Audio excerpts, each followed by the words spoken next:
రాజకీయ నాయకులు, రాజకీయ పార్టీలు అంటే ఒక అవగాహన ఉండాలి. ఒక పార్టీకి అభిమానం ఉందంటే దానికి ఒక లెక్క ఉండాలి అనేది ఉదాహరణ ఇదేనన్న. ఓకేనా? మేము టీడీపీ అంటాం. ఎందుకని అనుకుంటున్నా, ఒక నాయకుడు పోయినా కానీ ఇంకో నాయకుడు మాకు సపోర్ట్ ఉంటాడు. ఓకేనా? పార్టీ ఉంటుంది మాకు సపోర్ట్. ఒక పార్టీ ఉండటం అంటే ఏందనుకుంటున్న మాటలు కాదు. ఆయన ఇప్పుడు పార్టీ సపోర్ట్ లేదన్నాడు, కానీ ఆ వైసీపీ అభిమానులు ఉంటారు కదా, వాళ్ళైనా ఆయనకి సపోర్ట్ ఉండారా? లేరు. ఓరికే నోరు ఉందని చెప్పేసి మీడియా ముందు కానీ ఓన్గా కానీ ఏం మాటలు మాట్లాడాడన్నా? ఆయన ఏముంది ఆయనకి ఏమైనా విలువ ఉందా సమాజంలో?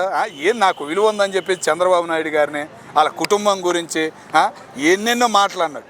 ఎంతో నిశ్చయంగా అన్నాడు. ఆయన ఇంకా మేము కొట్టలేదని చెప్పేసి చూస్తున్నాం. ఇప్పుడు వైసీపీ నుంచి కూడా తీసేశారు కదా, రేపో మాపో కొడతాం కూడా అయ్యిద్ది. కంపల్సరీగా రోడ్డు మీద కనపడితే ఏడో ఒకటి కొడతారు. కొట్టిన తర్వాత వాడికి బాధ అనేది తెలిసింది. ఇంకా ఇప్పుడే కొద్దిగా బాధ తెలిసినట్టు ఉన్నాడు. మన మీడియా ముందుకు వచ్చి కూడా ఏడ్చాడు. ఇంకా ఏడ్చే రోజులు చాలా ఉన్నాయి వాడికి. అట్లాంటి వాడికి మర్యాద అనేది ఇవ్వాలన్నా. ప్రతిపక్షం అయినా ఏదైనా కానీ. ఒకప్పుడు సినిమా హీరోల గురించి తన్నుకునే వాళ్ళం మనం. చిరంజీవి, బాలకృష్ణ అంటే పడేది కాదు, కటౌట్లు చించేవాళ్ళం. పవన్ కళ్యాణ్ కటౌట్లు చించిన వాళ్ళం.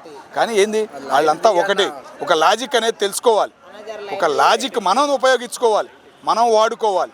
అంతేగాని వాళ్ళ గురించి మనం తనుకోవడం కాదు. వాళ్ళందరూ ఒకటనేది ఎప్పటికైనా తెలుసుకో. విలువ, నీకు ఒక స్థానం, ఒక మర్యాద అనేది పోగొట్టుకోకూడదు. మీడియా ఉందని చెప్పేసి ఏదో హైలైట్ అవుదామని అనుకోవద్దు. ఏం దెబ్బ పడింది? అట్లాగే మన రీసెంట్గా కిరణ్, మన జగన్మోహన్ రెడ్డి గారు ఆవిడ గురించి మాట్లాడాడు. ఆయనకి ఏమైంది? జైలుకి.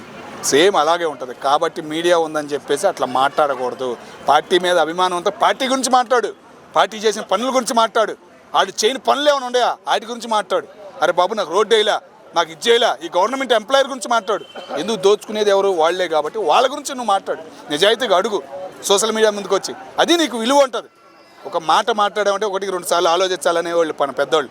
కానీ ఇప్పుడు 1-4 సార్లు ఆలోచించినా కూడా ఒక మాట అనే ముందు ఆలోచించాలనేది నిదాహరణ. ఈయన పెద్ద ఆయన మనిషి ఏం ఎన్నెన్ని మాట్లాడినాడు పాపం చంద్రబాబు నాయుడు గారిని. ఇంకా వదిలిపెట్టారు అనే బాధ అయితే మాకు ఉంది. ఇంకా టార్చర్ అనేది వాడికి ముందు ఉంటుంది అని మేము అనుకుంటున్నాం.